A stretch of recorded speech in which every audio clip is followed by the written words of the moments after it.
Okay, so we got another related rate question here. A water tank is an inverted cone, which just means it's, I would say, flipped upside down from what we're used to seeing it.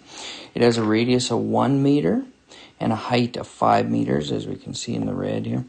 If water is being pumped into this inverted cone at 2 meters cubed per minute, let's go and find the rate, which tells related rates, at which the water level is rising when the water is at 3 meters deep. Now, the reason why we can think of this is related rates is because that water, it's going to slow down filling as the radius, or as it gets higher and higher. Like if we were to be up here somewhere, the water would take longer to spread out and fill out. So I would say it's going to slow down at some point. So we just want to know when it's at 3 meters high, what's its instantaneous rate of change. So in the question, it gives us the change of or the rate of change of volume, and it's asking for the rate that the water level is rising, or the height rate of change. But you notice it doesn't say anything about the rate of change of the radius. So when I look over at the formula here, we've got two variables, we've got radius and height. But because it doesn't give us a rate of change in radius, and it's asking for the change in the height, I'm going to get rid of this whole r squared somehow using some other formula or some similar, in this case, triangle situation. So when I look at the question here, I'll look at it and I'll say,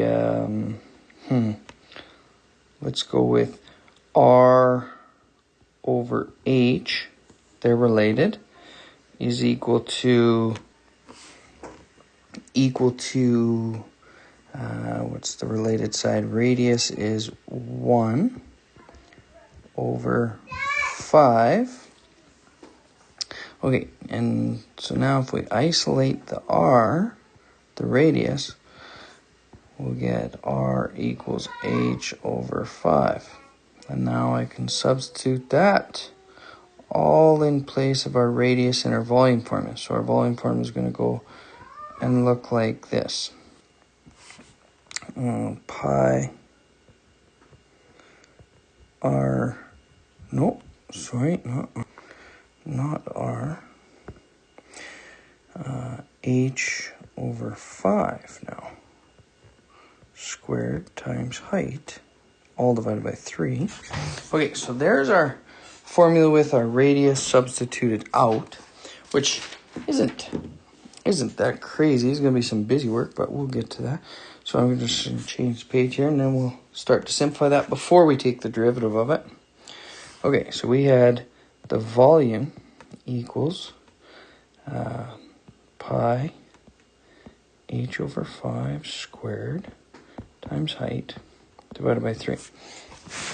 So as I simplify this, I get volume equals pi h squared over 25 times height, again, divided by 3. Keep going. Pi h cubed, and if I reciprocal the 3 in the bottom, that'll be 3 times 25 is 75. So now we've got our simplified equation for volume in terms of height, because we need that dh over dt. We got to remember that's what we're looking for here. Okay, so now let's go do the derivative. So the derivative looks like this. Let's move it up here so we can see it. Derivative of v is 1 dv over dt equals, take the derivative of the right-hand side, we're going to have 3 pi h squared over 75, because that's a constant as well, times the change in height over time. So there's our formula that we've got to use or substitute our values in, but we've got to isolate our dh over dt because that's what we're looking for. So we're going to go and slowly isolate this, just busy work. So we'll maybe times the 75 over and divide the 3 pi h squared out. Okay, so now if I do that, it's going to look something like this. dH over dt equals 75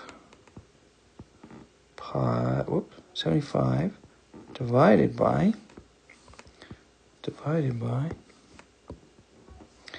3 pi h squared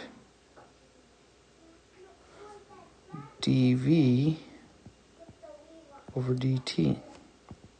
Okay, so again, we just multiplied the 75 up and across, and then divided the 3 pi h squared out so that we have dH over dt isolated. Now, I'm just looking here and I notice 75 divided by 3 can simplify pretty quick, so we'll just might as well put that down.